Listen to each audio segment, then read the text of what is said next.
Hello and welcome back to the only show that can't say it remembers no Atten, but can say it remembers every word to Palpatine's monologue about Darth Plagueis the Wise. I'm Max. I'm Matt. I'm Luke. And this is Force for Thought.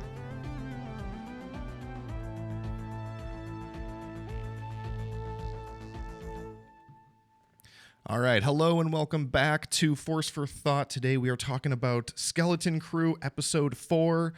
Can't say I remember no Atten. It is the 4th episode of the 8. We are halfway through, and I am still loving it so far. I think this was another stellar episode.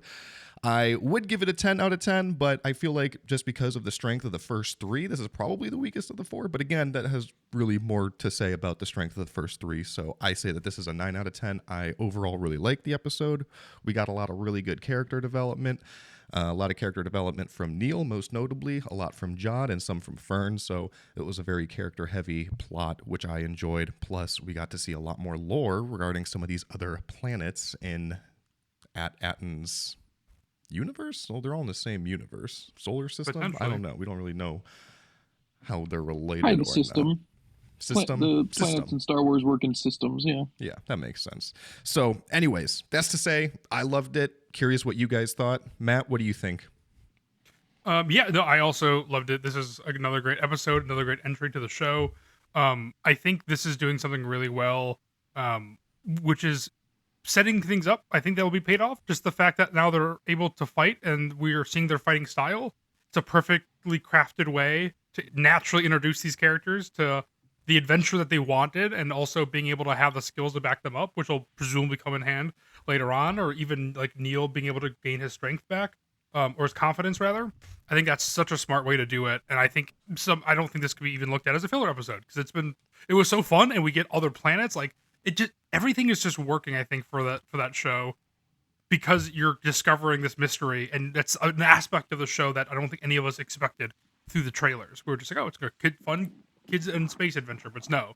Now we're getting more lore than we, I think, ever even thought, and I'm loving it. And this is also directed by the Daniels, who directed Everything Everywhere All at Once and Swiss Army Man. So I feel like the humor really shining through as well.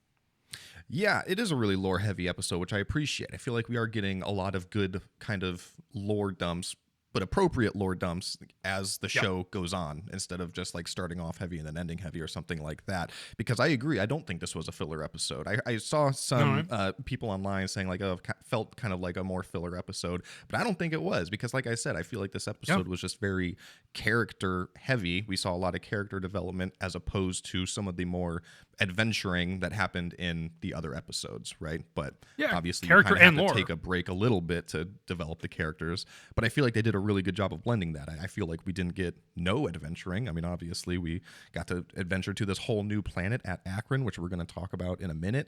But Luke, what did you think? I liked it. It's definitely also my least favorite of the 4 so far. I would give it around an 8 out of 10. I wouldn't call it filler either. You guys both watched it before tonight, which is Wednesday. So that's also why I don't have a face and I sound like poo. With the holidays, it's nice for Star Wars releasing a family-friendly show, but it is difficult to produce a podcast during this time. So for the next several weeks, it is going to be a struggle, starting today for me particularly. But I'm glad you guys saw some of the discussion around it, because I would have not considered it filler either. I'm surprised other people are. It felt like it progressed the plot just as much as any other episode. There were a lot of things that I was like, that's weird. Most notably, the ending, where Neil passes out and then the episode just kind of ends. I could see why people would call this a filler episode given that ending, because it feels like we're about to start progressing something now, and then it's like, oh, like I thought at Akron was going to be an episode, and then maybe we're going to go to at one of the other places, and that would be another episode. But it seems like the at Akron setting will at least carry on to next week to an extent. And the episode just ending so abruptly felt unnatural. I have really appreciated the show in the first 3 episodes, seeming like, I know it didn't exactly, it could have been better in this regard, but I was satisfied that it had a beginning, middle, and end in each episode. And this episode did not feel that way. It felt like it kind of ended right as they were getting into whatever's going on in that Akron. Yeah. That combined with the Neil stuff, which I did like. I love Neil and I loved his story development, but the message around like being kindness in a war place and kindness is a virtue and all that, that's a great message, especially for kids. That being said, it is a war, and I think Star Wars has already presented this message in a much more legitimate way in The Last Jedi, where they talk about it's important what you fight for and why you fight, as opposed to just fighting what you hate. You still got to fight, though. Like, you can't just fight with kindness. If it's a fight, you got to fight. And so I didn't like that. And there was a few other things that we can talk about as we get more into it. But I feel like this that's episode felt a bit different to me than the others so far. I feel like that's perfect though, Luke, because I feel like it shows also how sheltered he is, but also how At-Atin is. That's his perspective. So I think being able to, like you said, like it's really done really eloquently. I think in a very broad stroke sense of the galaxy, but to be this secluded planet, I think it shows the difference between where Neil's at and his viewpoint of the world versus everyone else's viewpoint of the world, or the galaxy rather. That's true. I agree with you there. But then Haina at the end was like, man, maybe kindness is the way. And that is what rubbed me the wrong way. It's like, no, this is a war zone. Let's not get carried away. Neil's She chill, doesn't know. Haina, you were going to blow this. Yeah, no one's gonna like her.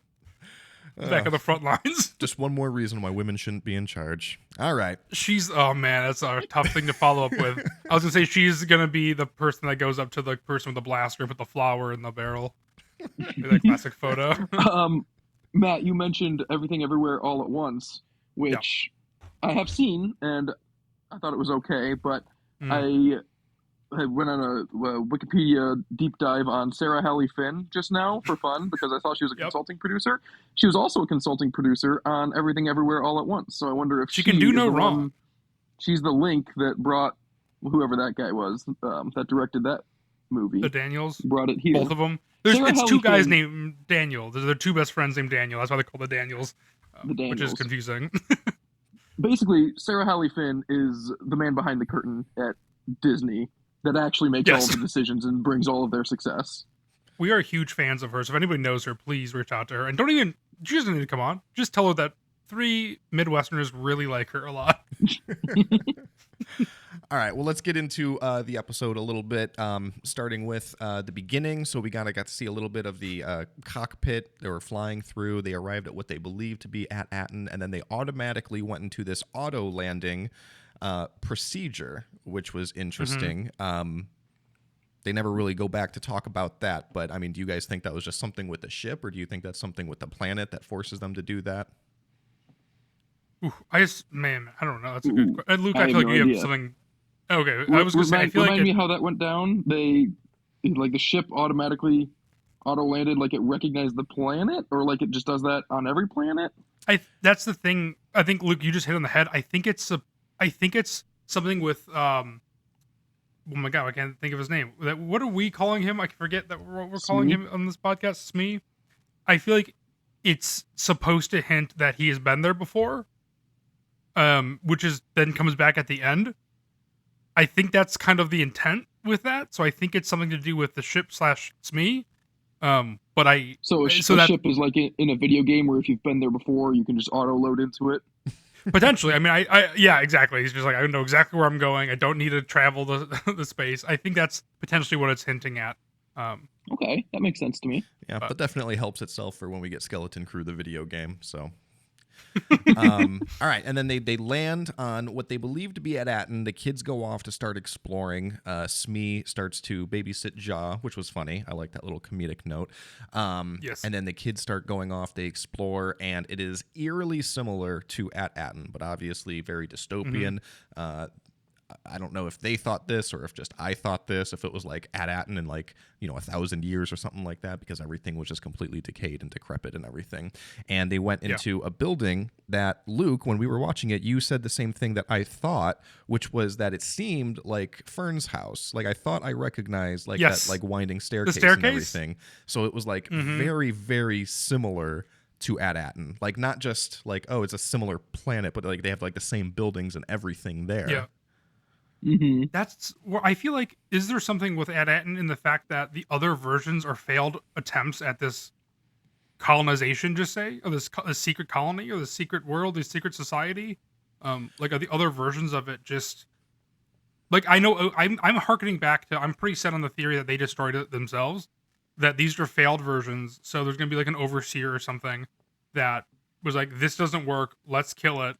I mean, again, the fact that they're all duplicates, basically, presumably the other ones are as well. They all look exactly like. I'm pretty stuck on the fact that they, whoever, At proper currently, whoever's ruling that had these failed attempts before. That's how I viewed it, and I'm sticking to my guns with that one. Yeah, Yeah, that makes sense to me. Did I talk last week about Silo? Because Yeah. we talked about it. this is just, again, spoiler for Silo. At the end of season 1, they break out and there's a bunch of other silos. This is just Silo, but Star Wars. It is so frustrating. These are the 2 TV shows that I'm watching right now because they're so similar. Yeah, I think I agree with Matt. I think at Akron was once exactly like at Aten, and there was a revolution when they figured out some big truth, and then they destroyed the planet. And at Aten is just has not had that revolution yet. See, for some reason, I don't know if it would have been internal strife or external. I feel like something might have happened where at Aten, in an attempt of self-preservation, secluded itself and destroyed basically the other planets. I think at Aten might be involved and are the bad guys in the story between the worlds. But I mean, I don't know. But then how does that? But the fact that everything looks the same is what's throwing me off. Like, every single thing looks exactly the same, which really Right, so helps for sets of cost, I assume, for production. It's all the same creator. There was a creator that made all these planets and all these societies, and I assume he made them all, and At-Aten's just the last one to be surviving. But then But that it's doesn't doing make sense so if it was well. internal. It's doing so well, and if it was an internal revolution, then why did it happen to 7 of the 8? Correct me if I'm wrong on the exact there was numbers of how 9 many of these total. Ats there were. But like Kim knew about the others that failed, and like it's an external conflict, you know. Yeah. She said the others were destroyed, which I also was taken aback by when we found out that this was another one of those planets, which is called At Akron, by the way, which is hilarious to us because we are from Northeast Ohio. So as soon as we heard that, I'm sure we all were like, Akron, what the fuck? But Why? but when she said the other worlds were destroyed, I assumed it was like Alderaan, like the actual planets were gone. And we just find out not that everything it's is so more like, dramatic, Maxwell. I know. I should have scaled it back because even at the time too, I didn't talk about this on the pod, but I was like, oh, they really kind of made it seem like a big deal when Alderaan got blown up. Now you're telling me that this is like the 10th planet to ever get blown up. This is like almost a regular occurrence in this universe. This is terrifying. But it makes more sense that it's just like, no, it just kind of like went to shit. Like it's just destroyed. It's unusable. It's bad. But anyway, I thought that was interesting. Going through, so the kids find the Troiks, one of the factions. They kind of go to their base. They learn of At Akron. Neil and Hana hit it off, which was interesting. A lot of character development there. I don't know how this is going to impact Neil's crush on that other girl that we saw in the first episode, but He's gonna get the confidence to ask her out. here. This kid's getting some puss by the end of this show, man. I love what they the say, Neil yeah. content. I did, like I said before, I didn't love the way that ended up with. I'm all for Hina rubbing off on Neil, but Neil rubbing off on Hina so much, I think, is a bit exaggerated for what they were trying to show. I like the family friendly nature of the show, how it centers around kids, and it's generally a kid friendly show. Some people were saying, like for the first 3 episodes, that this is a good show, great for kids. I think it's a great show that is also great for kids. This is the first episode that I thought maybe it's a little too, or not too childish, but more childish than adultish. And I had not thought that for the first 3 episodes. But that dynamic between Neil and Hina, and also them training with the guns, but the guns didn't really look that gunny, which just felt like, I don't want to say this because I don't want to start a thing about Disney and being soft and whatnot, but it felt like Disney was trying to do guns without guns, right? They were all just staffs. That's interesting. No, I didn't get that impression, but they were different. Yes. I think that's the I think point, they were though. supposed Everything to be is like different. archaic, like they were supposed to be like antiques, basically, like very old, like spear versions, the spear precursor of blasters in the universe. And the gun has had plenty of appearances in the show so far. But I mean, but this episode just felt so disjointed to me in several different manners. I guess I don't know. Well, I think a Interesting. lot of it was probably, build up and things that'll come back into it later, starting with this next one, which I wanted to bring up, which is that comically large cannon that Hana shows Neil for seemingly no Yes. reason. I'm guessing that No. wasn't for no reason. I think That that's was a, probably going to Chekhov's come gun. back into play at some point. But I was wondering about this because, as we're pointing out, every single thing on this planet is almost identical to At-Aten. So I was like, does At-Aten also have this huge ass cannon? Is that where we're going to see this come true. back in and like something's going to happen? That's good. Oh, that makes That's sense. a great call. 'Cause I don't want to spend that much more time at Akron. So Can you that would also make sense for imagine how that'll come back. being on that planet and seeing that gun rise? Like, oh fuck, what's going on? Like, if you're like just some girls teaching. Also, I was gonna say teaching this kid, but also how funny was it when Neil said he sprained his trunk? There's a lot of trunk references this There episode are. specifically. It's a Jude Law weird- says, "Move your trunk." It's I a loved weird it. Neil species, whatever he is. Lore dump we got. He sprained his trunk. When he got there, he said, "Oh, the smoke is clogging my trunk," and I was like, "Oh my gosh, I can't even imagine." And then I was like, "Can I? Is that just a nose?" And then Jude Law says, "Move your trunk." Yeah, I don't know. It was interesting. The rule 3. And then the other thing, kind of moving on, that I also think might come back in the future, but I don't know. So I'm curious what your guys' thoughts are. Is Jod's interaction with the Hetans, because obviously we don't see it. We just get kind of an exposition dump later, and he was like, "Yeah, so there I was with credits, and these guys were willing to make a deal, so I just bought the Eopies and left." And to me, I'm like, this seems weird. Like, this was a super short episode. You could have just shown us this, unless they purposefully are telling us one thing to show us something different later. So, I mean, one theory I have is obviously exactly what he just said happens. And I feel like that's probably what it is going to be. But another part of me is like, well, I wonder if he made a different deal with them. Maybe he made a deal saying like, listen, we're trying to get to At-Aten. At-Aten is still inhabitable. Like, I can bring you guys there, or I can share the money with you, or something like that. But I feel like they're not just going to leave at Akron and leave these characters behind. I feel like they're going to come back in at some point. So I wonder if Jod may have struck some sort of different deal with the Hetans.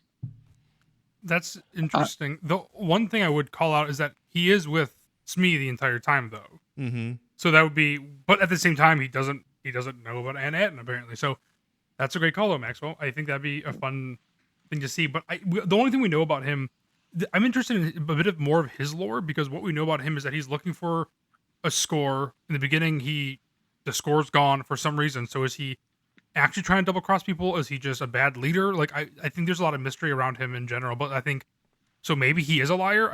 We don't really fully know. We can assume he is. Sorry, Luke, go on. Oh, I think he's definitely a liar. And I agree with Max that there's more to that story. There's ways to Smee being there doesn't seem like a problem. Like the Hetans, what were they called again, Max? I'm sorry. I think it was the Hetans, yeah. They could have split up Smee and Jod, and then he made this deal, or something like that. But yeah, just for the plot point for this episode, that the kids group up with the Troiks and learn about war, and then meet up later with Jod and Smee.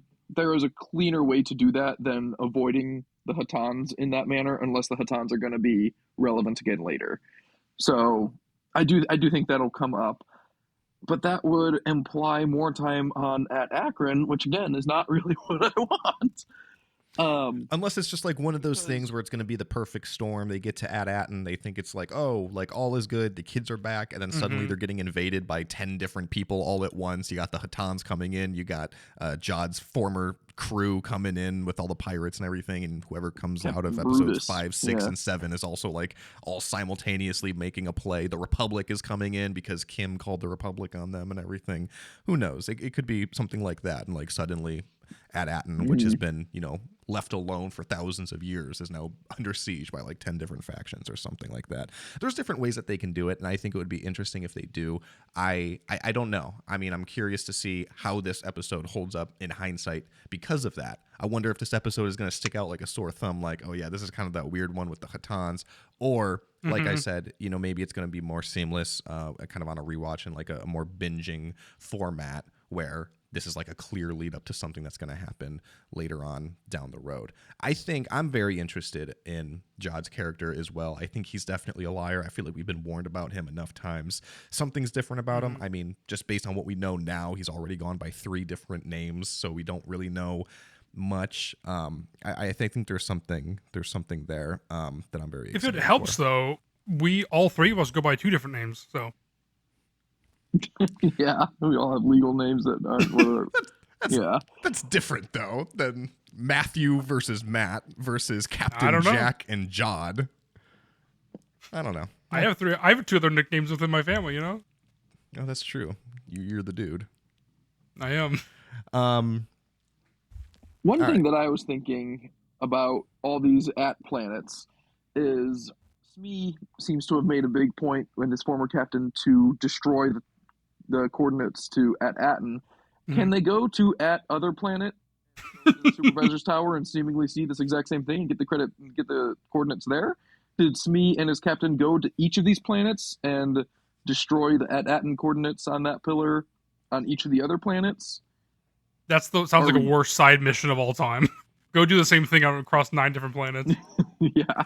I would think like that. not, but that's a good point because he told him to kill all the crew members, and then he basically told him to forget everything he saw about Atten or whatever. So I don't know why he would have to go then to the other planets to destroy them. I feel like he could just kind of, unless whoever this. So I guess that's another mystery that we need to talk about still too, is who is the former captain? Because they've brought up the former captain enough times now that we should probably be wondering this. I mean, I know that It's ship somebody on the planet, right? It's got to be. The ship was crashed there, and there was a couple dead bodies aboard, but I'm guessing whoever the original captain was may have been like the first supervisor or whatever, and they were the one who basically destroyed all the other planets to keep his treasure for himself at Atten or whatever.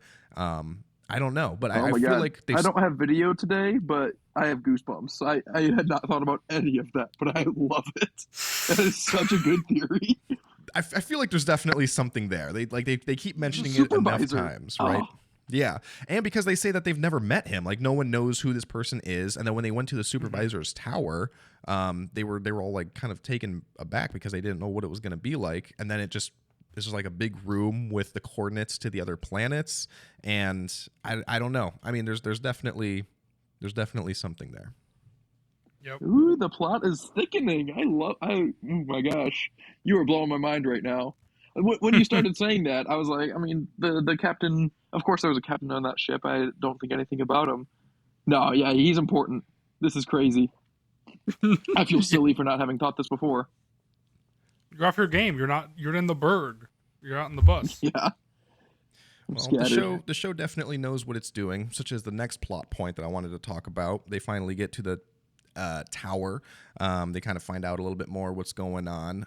Fern, who has been, this captain the whole time, she's been acting very captainly, and then the first sign of resistance and struggle, and she has a mental breakdown. Once again, this is exactly why women shouldn't be in charge. But regardless, she pulls it together thanks to a man, and then has Smee run his memory override in order to recall what exactly happened, and we got all that information that we kind of already talked about. And then,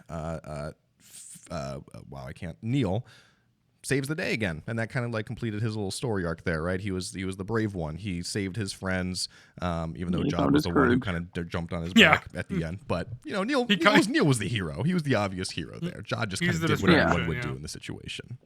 He's like the guy that says "oh no" before someone jumps in front of a bullet.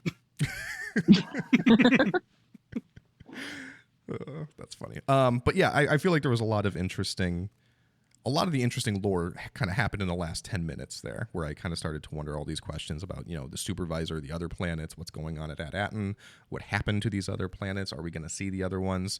But and then the episode just kind of ended, like Luke said. And I am glad that I got to see some of the conversation around this episode before recording so that we can kind of talk about it, because the good news is the internet seems to be very pro Skeleton Crew. I mean, everyone seems to really like it. No one really has any like bad things to say about it, other than some people are just like, yeah, it's too short, which I agree with. For the weekly format, this was a 38-minute episode after titles and credits and everything. It's like less than 30 minutes. It's just, oh man, like I want more. It's not enough to keep me for a full week. There's Star Wars shows all have, I feel like, extensively long credits in order to bulk up that time when you first start it. I know of no other show that has like Game of Thrones or like even House of Dragon. It's like it's an hour long. That show's an hour long, not including credits. And it's like, for some reason, they don't go through every single language and credits to bulk that time up. I'm so confused by that because it's only Disney shows. I don't know if that's true. It's only Star Wars shows. I don't watch any other really Disney shows. So I'm just so vastly confused by that trickery, because it's something we've been talking about since 2019. It's a bummer every week when you see the runtime before you enter the episode, and then you watch, you hit skip intro, skip recap, and it's like 6 minutes in. Yes. Yeah, but I mean, we all agree, right? I mean, like I said, like people are complaining about that, but I mean, we're complaining about that too. That's not really like a knock on the show. We just like wish there was more, right? But it's good. Yeah, that's a business thing, short. Not a creative thing. Exactly. And the other kind of complaint that I wanted to talk about too that I was seeing, I kind of lump in that same category, because people are saying like, oh, it's just like not very exciting. And I kind of, on one hand, understand what they're saying. I think because there's not a whole lot of action, but this isn't really like an action-heavy show. I know that it's Star Wars, and so there's kind of this presumption that there's going to be a bunch of like blasters and fights and all these cool things like that. But the show never really portrayed itself to be like that. This show always portrayed itself to be a kids on bikes type adventure, which is exactly what we're getting. So I feel like the people who are kind of making that complaint just don't like what the show is doing. But what the show is doing, it's doing very well. So that's not a knock on the quality of the show. That's just a knock on the business decisions behind what kind of show they wanted to make. No, because I love this show. I don't think you need those fights. I don't think you need blaster fire everywhere to be exciting. I like the mystery. I like the adventure. I think that they're doing a really good job with it. But I wanted to. That's people being dumb as shit.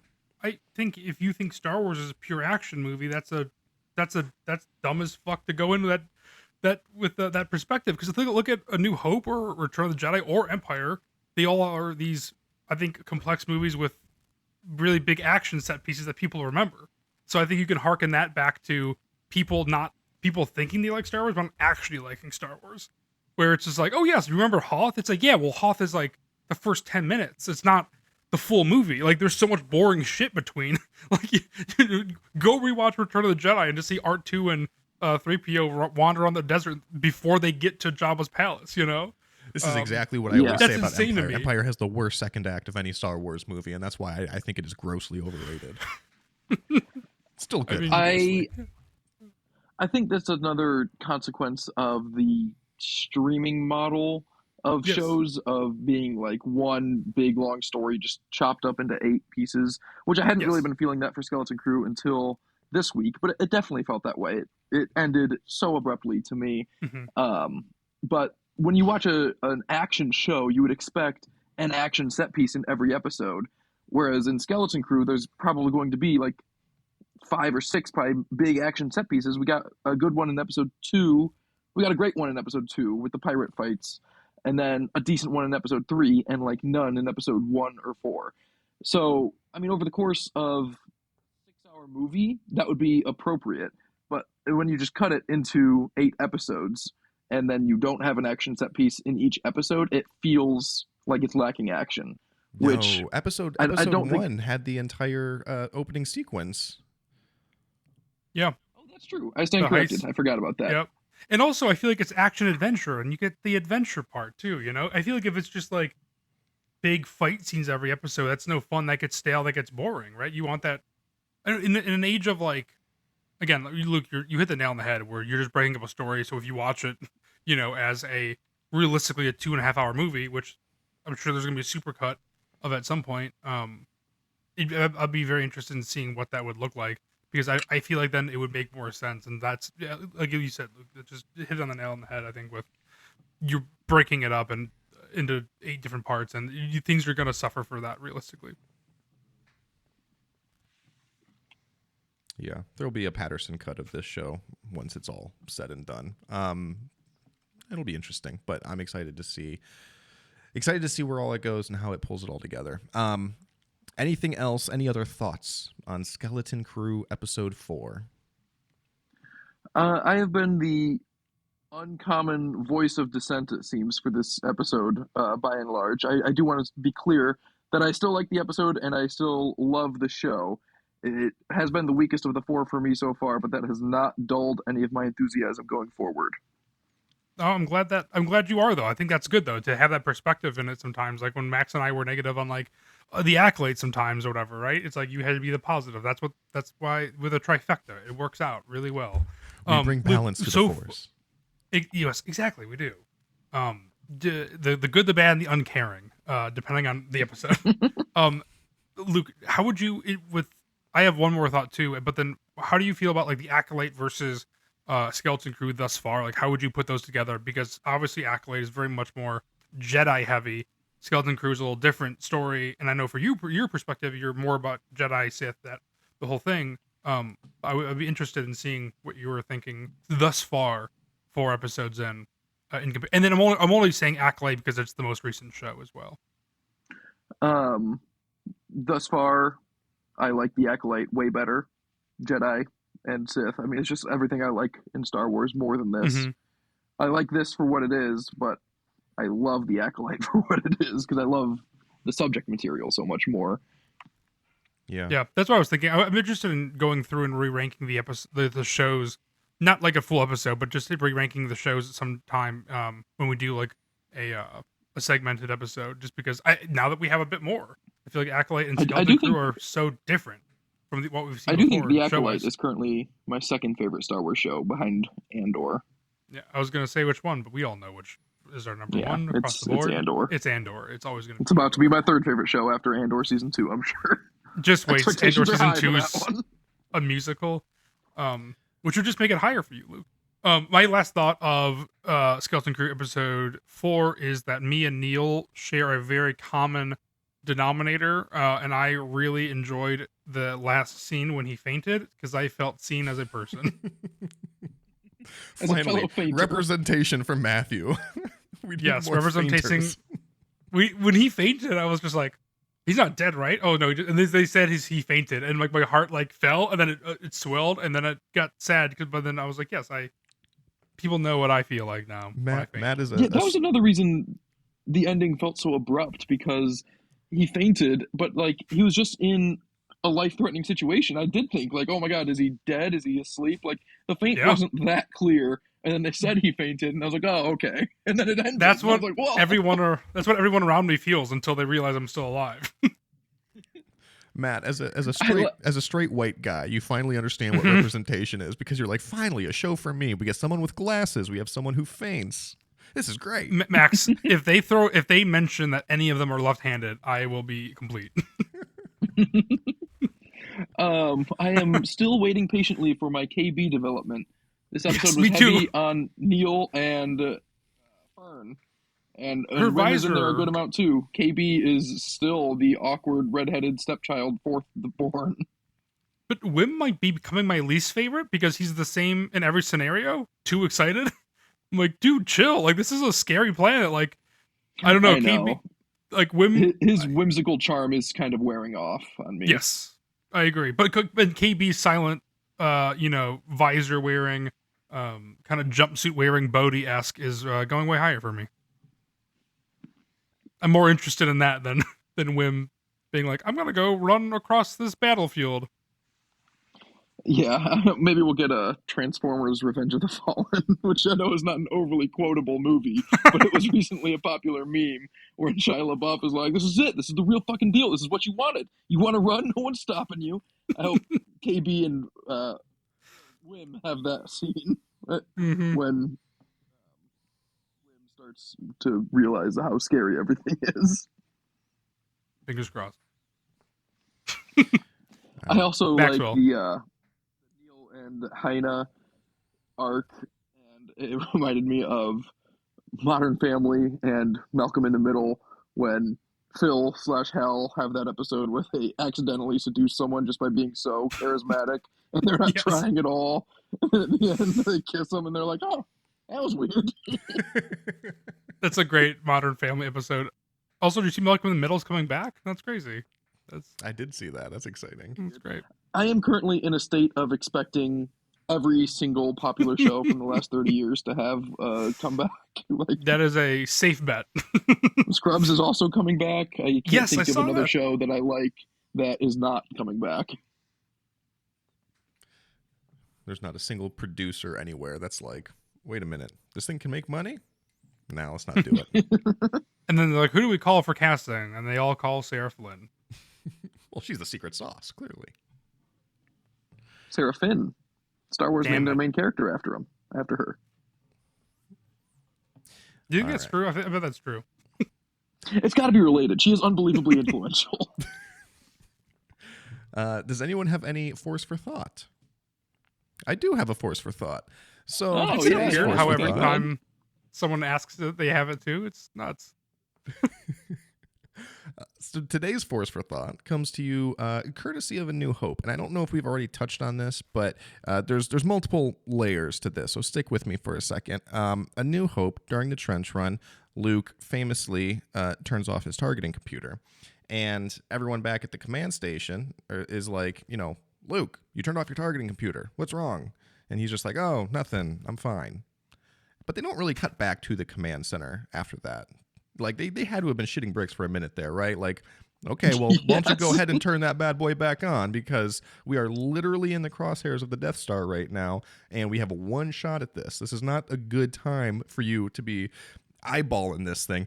Because also, who knows at that point, too, that Luke is Force sensitive or a Jedi in training? Because there's a good chance that it was nobody.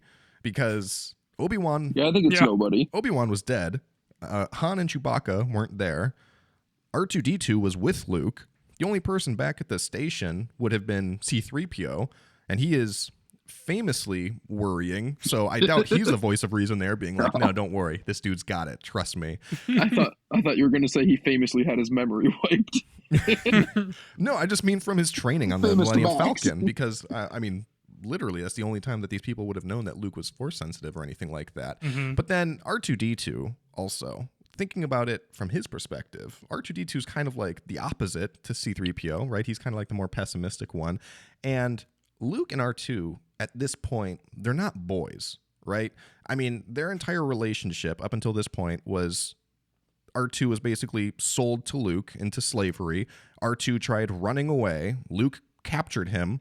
Luke forced him to go on this mission to the Death Star, where R2 had to again save him out of the trash compactor. And now he's in the back of this guy's X-Wing. He's the only one left, and he just turned off his targeting computer, and he's probably like, this asshole. Like, he's going to try to do this with me now after I save this. So I think R2 probably messaged them and was like, hey, guys, he just turned off his targeting computer. Because that's the other thing I was wondering about. How did they know he turned off his targeting computer? Like, how much access do they have to what goes on inside that cockpit?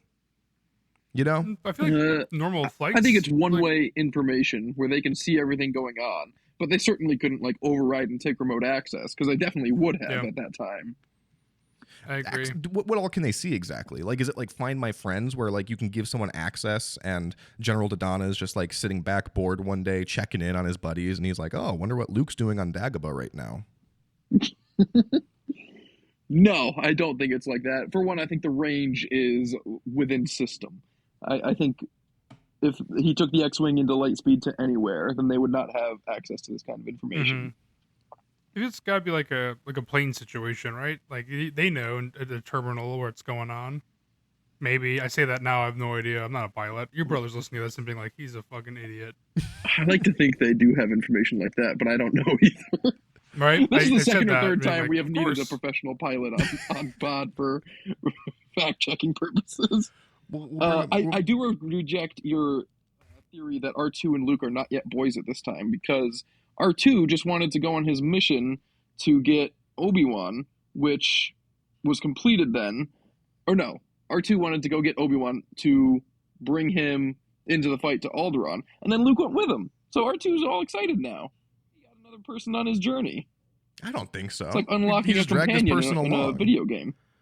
I don't think He's that's not a, I don't he's think not that's a dragging mission him you're trying to along. bring as many people in on as possible. I think that's a covert operation. You want to keep this thing low to the ground. Don't go telling your fucking aunt and uncle where you're going.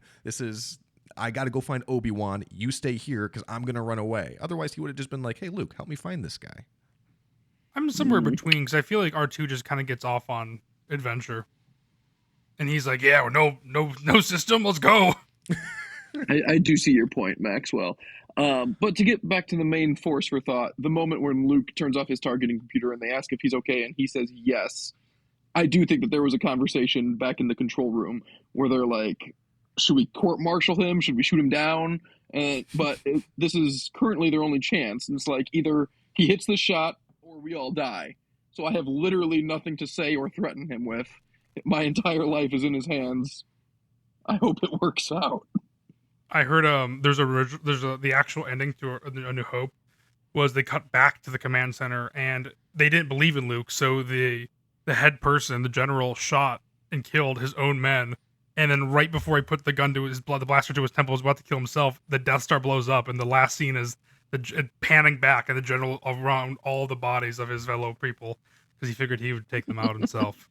He was going to give them all a merciful death.